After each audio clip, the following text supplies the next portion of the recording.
51,00,000, 52,00,000 அப்படின்னு சிந்தாமணி கேட்க, ஒரு தரம், 2 தரம், 3வது தரம் 52,00,000 அப்படின்னு சொல்லையில ஒரு குரல்.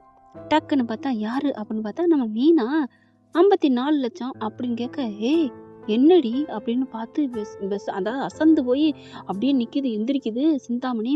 உன்கிட்ட எதிரி காசு அப்படிங்கல. இங்க பாரு, என்கிட்ட காசு இருக்கு, உனக்கு என்ன? உன்கிட்ட காசு இருந்தா நீ கேளு, என்கிட்ட இருக்குது நான் கேட்குறேன் அப்படின்னு சொல்லி கேட்க, அண்ணாமலை பாக்குறாரு. மீனா, உங்ககிட்ட காசு அப்படிங்கிற. மாமா இருங்க மாமா, அவர் வந்துருவாரு, கண்டிப்பா அவர் வந்துருவாரு, பணத்தோட வருவாரு, அந்த நம்பிக்கை எனக்கு இருக்கு அப்படின்னு மீனா சொல்லிட்டு இருக்க. இங்க முத்து அந்த ஃபைனான்சர்ட்ட, நான் கையெழுத்தெல்லாம் போட்டு கொடுத்துட்டேன்ல, மாட்டிக்கிட்டேன் பணத்தை கொண்டு வந்தவன் அப்படின்னு சொல்றாங்களா. அதனால என்ன பண்றாங்க, நான் எப்படியாவது போய் பணத்தை வாங்கிட்டு நான் போகணும், நீங்க சொல்லுங்க அப்படின்னு முத்து சொல்ல, சரி தம்பி அப்படின்னு அந்த மாட்டிக்கிட்டாங்கல்ல அவனோட அடியாளுக்கு ஃபோன் பண்ணி சொல்றாங்க.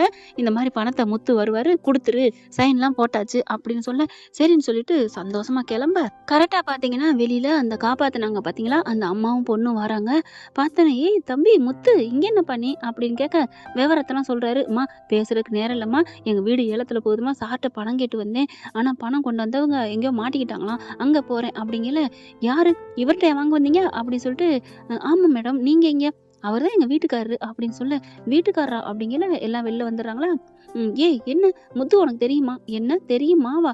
என்னங்க நினைச்சிட்டீங்க, நம்ம பிள்ளைய காப்பாத்தி கொடுத்தது அந்த முத்து தம்பி தாங்க, முத்து தம்பி தான். என்ன சொல்ற நீ?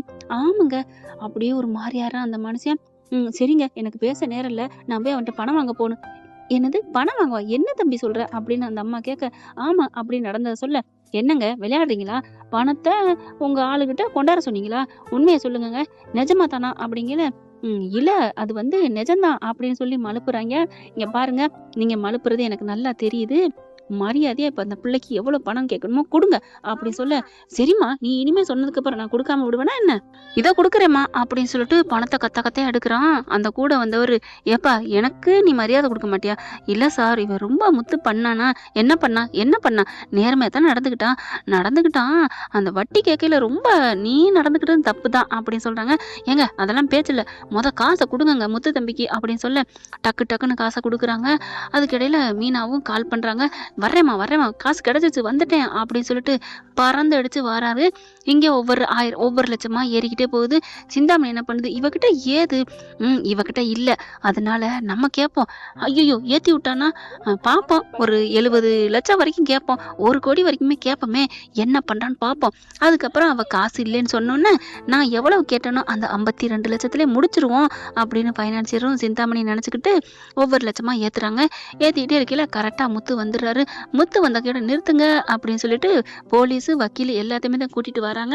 என்னாச்சு ஏதாச்சுன்னு அப்படி கேட்டா அப்புறம் தான் சொல்றாங்க, சார் இது எங்க வீடு தான் சார், ஏலத்துக்கு போகணும்னு இவங்க சொல்லிட்டாங்க, தயவு செஞ்சு இந்த இவங்களுக்கு கொடுக்க வேண்டிய பணம் 38 லட்சம் தான் இருக்கு சார், கொடுத்துட்டு ஏலத்தை ரத்து பண்ணுங்க சார். அதெல்லாம் முடியாது, நடந்துட்டு இருக்கு, எனக்கு இந்த ஏலத்துல இந்த வீடு எனக்கு வேணும் அப்படின்னு சிந்தாமணி சொல்ல, என்னங்க வேணுங்கிறீங்க? அதான் உங்களுக்கு கொடுக்க வேண்டிய டைம் இருக்குல்ல, அப்புறம் என்ன அப்படிங்கிற ஆராய்ச்சி பண்ணி பாக்குறாங்களா. இவங்க எழுதி கொடுத்ததுல இன்னும் 1 மாசம் டைம் இருக்கு அப்படின்னு நீங்க முன்னாடியே இந்த மாதிரி பண்ணீங்க.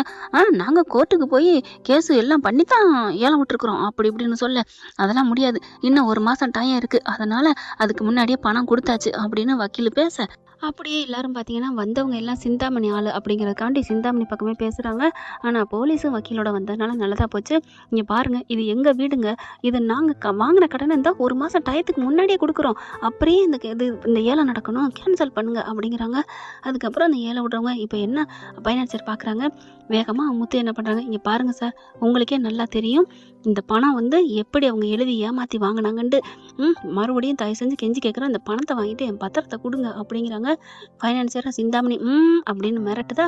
கரெக்டாக ரேகா வந்துடுது. ஏய் நீ கடி வந்த?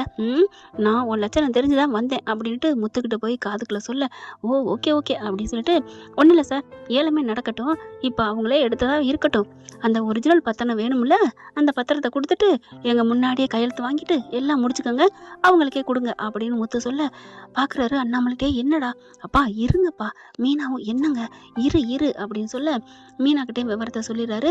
அதுக்கப்புறம் என்ன சொல்கிறா குசு குசுக்குன்னு அப்படின்னு சொல்லிட்டு என்ன ஃபைனான்சியரை பார்க்குறாங்களா? ஃபைனான்சியர் சிந்தாமணிகிட்ட கேட்குறாரு, மேடம் பத்திரத்தை நீங்கள் வச்சுருக்கீங்க தானே? அதோ என் பையில தான் இருக்குது எடுங்க அப்படின்னு சொல்லிட்டு எடுத்து பார்க்குறாங்க. பார்த்தா வேற டுபாக்கு ஒரு பத்திரம் இருக்குது. பத்திரத்தை பார்த்தா அந்த பத்திரமே இல்லை, அந்த வீட்டு பத்திரமே இல்லை. மேடம் என்ன மேடம் நீ கொடுத்த வாக்கில் தான் இருக்குது. மேடம் நான் கொடுக்கல, அந்த ஒரிஜினல் பத்திரம் தான் மேடம். என்ன அப்படிங்கிற. ஐயோ இப்போ ஏழை முடிஞ்சிச்சுன்னா பத்திரம் கேட்பாங்களே, ஒரிஜினல் காமிச்சா தானே சைன் போட முடியும் அப்படின்னு சொல்லிட்டு நடுக்கத்தில் இருக்க. என்ன மேடம் என்னாச்சு, பத்திரத்தை கொடுங்க, சைனை முடிச்சிருவோம், நீங்களே எடுத்துக்கோங்க. என்ன மேடம் நீங்கள் என்ன சொல்கிறீங்க அப்படின்னு மீனாட்ட கேட்க, பரவாயில்லைங்க அவங்களே எடுத்துக்கட்டும் அப்படின்னு முத்து சொல்லிடுறாரு. அதுக்கப்புறம் சரி நீங்கள் எடுத்துக்கிறீங்களா, பத்திரத்தை காமிங்க. பத்திரம் இல்லாமல் ஒன்றும் பண்ண முடியலை. இல்லை அது வந்து அப்படின்னு சொல்ல, பத்திரம் இல்லைன்னா ஒன்றும் இல்லைங்க கேன்சல் அப்படிங்கிறாங்களா. என்னய்யா எப்படி அப்படின்னு சொல்லிட்டு முத்து மீனா என்ன பண்ணுறாங்க, இங்கே பாருங்க இவங்க எல்லாமே டுபாக்கூர் பண்ணுறாங்க, இவங்களுக்கு கொடுக்க வேண்டிய கடனை நாங்கள் கொடுத்துட்றோம், இதை கேன்சல் பண்ணுங்க, வீட்டில் தான் பத்திரம் வச்சுருப்பாங்க, அதை மரியாதை எங்கிட்ட கொடுக்க சொல்லுங்க அப்படின்னு சொல்ல, அவங்களும் போலீஸ் எல்லாம் சேர்ந்து சிந்தாமணிகிட்ட வான் பண்ணிடுறாங்க, மரியாதை பத்திரத்தை எடுத்துகிட்டு வர சொல்லுங்க அப்படின்னு சொன்னால் வீட்டுக்கு ஃபோன் பண்ணி கேட்டால் பத்திரமே இல்லை. டக்குன்னு ரேகா என்ன பண்ணுது, அந்த பத்திரம் இங்கே இருக்குது அப்படின்னு சொல்லிட்டு முத்து கையில் கொடுக்குறாங்க. என்னங்க இது அப்படிங்கல. ஆமாம் இது இவங்க வீட்டு பத்திரம், அவங்ககிட்ட தானே இருக்கணும், எங்கள் அம்மா சும்மா சொல்லியிருக்காங்க, கடனும் வாங்கலை ஒன்றும் வாங்கலை அப்படி இப்படின்னு பேச, அதுக்கப்புறம் வேணாம்மா ரேகா அப்படிலாம் வேணாம், அவங்களோட காசு எனக்கு தேவையில்லை அப்படின்னு சொல்லிட்டு பையோட கொடுக்குறாரு பணத்தை, இதை வச்சுக்கோங்க அப்படின்னு சொல்லிட்டு. இப்போ கூட ஏமாத்தலாம், ஏன்னா பத்திரம் எங்ககிட்ட தான் இருக்குது, இருந்தாலும் உங்கள் பணம் எங்களுக்கு தேவையில்லை அப்படின்னு சொல்லிட்டு பணத்தை கொடுக்க, சிந்தாமணினால ஒன்றும் பண்ண முடியல. ச்சே இப்படி பண்ணிட்டாலே அப்படின்னு பிள்ளைய பிடிச்சி பயங்கரமாக திட்டுறாங்க. ஏன்டி இப்படி பண்ண, எதுக்கு நீங்கள் வந்த, உன்னை யார் வர சொன்னா அப்படின்னு கத்துறாங்க. ஏம்மா அடுத்தவங்க பாவத்தை கொட்டிட்டு நல்லா வாழ முடியுமா என்ன அப்படின்ட்டு ரேகா திட்டுறாங்க. அதுக்கப்புறம் முத்து மீனாவும் ரேகாவுக்கும் ரொம்ப நன்றி சொல்கிறாங்க. அப்புறமா அண்ணாமலை பார்த்தீங்கன்னா முத்து அப்படின்னு கட்டி பிடிச்சிக்கிறாரு. எப்படிப்பா கொண்டாந்த, அதை ஏப்பா கேட்குறீங்க அப்படின்னு நடந்ததை சொல்ல, அந்த பொண்ணுக்கும் அம்மாவுக்கும் உதவி பண்ணேன், அதனால இன்னைக்கு அந்த பணம் கிடச்சிச்சு, இல்லைன்னா என்ன ஆயிருக்கும், அது எல்லாத்தையும் விட ரேகா இல்லைன்னா என்ன ஆயிருக்கும் அப்படின்னு சொல்லிட்டு ரேகாவை ரொம்ப சந்தோஷப்பட்டுக்கிறாங்க. அடுத்து பத்திரத்தை மீட்டாச்சுன்னு ஃபோன் பண்ணி சொல்ல, இங்கே விஜயா எல்லாம் அலறி அடிச்சு ஓடி வர்றாங்க. ரவி ஸ்ருதி 50 பேரும் வீட்டுக்கு வந்துடுறாங்க. வந்துட்டு ரொம்ப ரொம்ப ரொம்ப ஹாப்பியாகிறாங்க, வீடு கிடச்சிருச்சு, அதுக்கு முழுக்க காரணம் நீ தாப்பா அப்படின்னு டக்குன்னு போயிட்டு விஜயா என்ன பண்ணுறாங்க, முத்துவை கட்டி பிடிச்சி ரொம்ப நன்றி சொல்கிறாங்க. அதுக்கப்புறம் மீனாவையும் கட்டி பிடிச்சி ரொம்ப நன்றி அப்படிங்கிறாங்களா. அதுக்கப்புறம் நன்றி சொல்கிறதா இருக்காம இனிமேல் நல்ல புத்தியோட இரு அப்படிங்கிறாரு. எங்கே ஓடுகாலி மயன், அவனை காணுங்க, ஃபோன் அடித்தேன் எடுக்கவே இல்லை, அவன் நேரம் எங்கே இருக்கிறானோ அப்படின்னு சொல்லிட்டு இருக்காங்க. அந்த வீட்டுக்குள்ள கதவை திறந்துட்டு போகிறாங்க. அப்படித்தான் ஒரு சந்தோஷம், அப்பா எவ்வளோ இது சொர்க்கத்துக்குள்ள வந்த மாதிரி இருக்குது. சொந்த வீடுங்கிறது அதுவும் விட்டு போ கை விட்டு போகும்னு நினச்சோம், என் புள்ள நீ கொண்டாந்துட்டடா, நீ உன்னை நினைக்க பெருமையாக இருக்கடான்னு அவ்வளோ சந்தோஷப்பட்டுக்கிறாரு அவங்க அப்பா அண்ணாமலை. ரொம்ப எல்லாருமே ஹாப்பியாகிறாங்க. ஆனால் மனோஜ் இன்னும் வீட்டுக்குள்ளே வரலங்க. வந்ததுக்கப்புறம் இருக்கு கச்சேரி, அவனை விட்டு விளாசி தள்ளி வீட்டை விட துரத்துறேன் பாரு அப்படின்னு விஜயா செம்ம காண்டில் இருக்குது.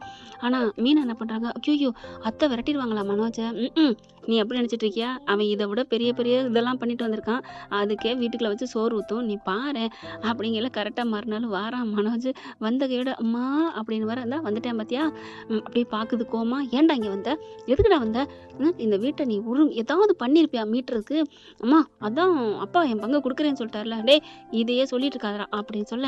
பார்க்குறாங்களா, இப்போ என்னம்மா பண்ண சொல்கிற, நீ இந்த வீட்டுக்குள்ள வராதடா. என்னம்மா நான் உன் ஆசை பிள்ளைம்மா, ஆமாம் என் ஆசை பிள்ளை தாண்டா, ஆனால் என் லட்சியத்தையே நீ முறியடிச்சிட்டு போயிட்டியடா, ஆனால் என் புள்ள முத்து தாண்டா அதை காப்பாற்றிருக்கிறான், அதனால நீ இந்த வீட்டுக்குள்ள வரக்கூடாது, காசை கொடுத்துட்டு வா இல்லைன்னா காலை அப்படிங்கல.